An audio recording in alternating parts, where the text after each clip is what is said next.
Salut pour tous et soyez les bienvenus dans le programme Planète Équitable avec Ed Zanetti.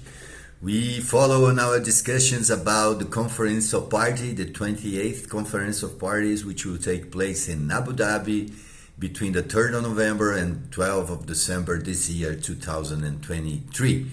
We talked about how the global regulatory carbon market has already all these rules and procedures for being implemented, and there is a political agenda already set forward for the period, and I started discussing how this affects our daily life, and I start talking about how to produce a greenhouse gas inventory and identify the key areas for reducing emissions or increasing removals. And now I want to talk a little bit about land use restrictions on developing countries. We have been facing land use restrictions for over 3 or 4 decades right now, which states that land use intensification will be destroying nature, and nothing can be far from the truth than this. Take a tropical forest area, for example.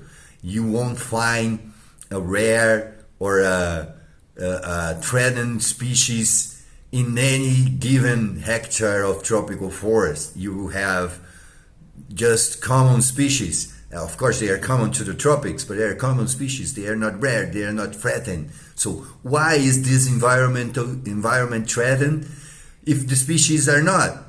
And this is, of course, not a process that is built with intention of improving the environment. It is a process that is built with the intention of reducing the productivity capacity. And this is quite the opposite what we need to improve the climate conditions. If we don't use the land, if we abandon it, it becomes a risk of spreading infectious disease, especially in the tropics. So cultivating the land is key for the environmental quality at all tropical territories. And intensifying the land use will allow us to uptake more CO2 from the atmosphere and develop a low carbon industry at our countries. And that is the key to fight against climate change and promote sustainable development in the territories. And making a wise use of the biomass is much better for the environment, create much more jobs, and generates income, which makes everything sustainable in the long run. Let's talk more about this. Let God's peace and the love that builds be our weapons on our daily struggle for justice. Ed Zanetti for tous les amis africains.